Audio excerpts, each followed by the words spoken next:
Hi! ఈరోజు మనం క్లాస్‌లో లీడర్ ఆఫ్ అపోజిషన్ గురించి తెలుసుకుందాము.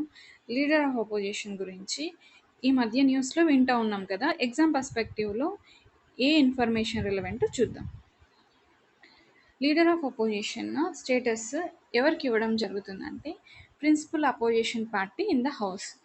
పార్లమెంట్‌లో అయితే లోక్‌సభ, రాజ్యసభ, స్టేట్‌లో అయితే state legislative assembly, state legislative council.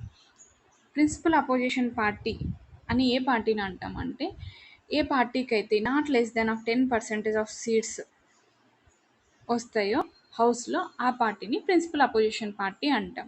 For example లోక్సభలో అయితే లోక్సభ టోటల్ స్ట్రెంత్ ఎంత 545. సో మినిమం 10% అంటే 55 సీట్స్. ఏ పార్టీకి అయితే 55 సీట్స్ వస్తాయో ఆ పార్టీకి ప్రిన్సిపల్ అపోజిషన్ పార్టీ అని అనడం జరుగుతుంది. ఆ పార్టీ యొక్క లీడర్ని ఆ పార్టీ మెంబర్స్ అపాయింట్ చేయడం జరుగుతుంది. వన్స్ ఆ పార్టీ మెంబర్స్ లీడర్ని అపాయింట్ చేయగానే లోక్సభలో అయితే స్పీకరు, రాజ్యసభలో అయితే chairman leader of opposition status ఇవ్వడం జరుగుతుంది. So in case A party 2 పార్టీస్కి మినిమం 10% ఉంది. అప్పుడు డిస్క్రిషనరీ పవర్ ఎవరికి ఉంటుంది అయితే లోక్సభలో అయితే స్పీకర్కి, రాజ్యసభలో అయితే చైర్మన్కి. సో లీడర్ ఆఫ్ అపోజిషన్ పార్టీకి స్టాట్యుటరీ రికగ్నైజేషన్ ఉంది. ఎప్పటి నుంచి 1977 నుంచి. ఎందుకంటే పార్లమెంట్ అనేది salary and allowances of leader of opposition in parliament అనే యాక్ట్ని పాస్ చేస్తుంది. యాక్ట్ ద్వారా లీడర్ ఆఫ్ అపోజిషన్కి స్టాట్యుటరీ రికగ్నైజేషన్ రావడం జరుగుతుంది. కాన్స్టిట్యూషన్లో లీడర్ ఆఫ్ అపోజిషన్ గురించి మెన్షన్ చేసి లేదు. So leader of opposition cabinet మినిస్టర్తో ఈక్వల్గా ఉంటారు in terms of salary and allowances. Right now మనం పార్లమెంట్ గురించి చూసాం. లోక్సభలో అయితే ఏంటి, రాజ్యసభలో అయితే ఏంటి అని.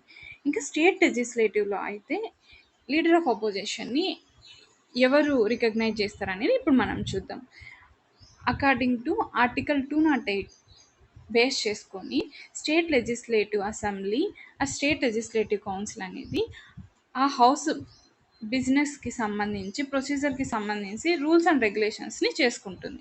సో ఇన్ కేస్ ఏదైనా రూల్స్ అండ్ రెగ్యులేషన్స్ చేసుకున్నప్పుడు ఏదైనా మాడిఫికేషన్ చేయాలి అంటే ఆ మాడిఫికేషన్ చేయడానికి అథారిటీ ఎవరికి ఉంటుంది అంటే స్పీకర్కి ఉంటుంది. లెజిస్లేటివ్ అసెంబ్లీలో అయితే, లెజిస్లేటివ్ కౌన్సిల్లో అయితే చైర్మన్కి ఉంటుంది.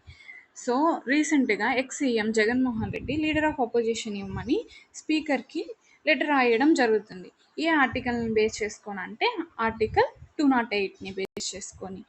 ఈరోజు మనం క్లాస్లో లీడర్ ఆఫ్ అపోజిషన్ గురించి తెలుసుకున్నాం కదా. ఏదైనా డౌట్స్ ఉంటే కామెంట్ సెక్షన్లో కామెంట్ చేయండి. ఇన్ఫర్మేషన్ వర్తీగా అనిపిస్తే లైక్ చేసి సబ్స్క్రైబ్ చేయండి. Thank you for listening.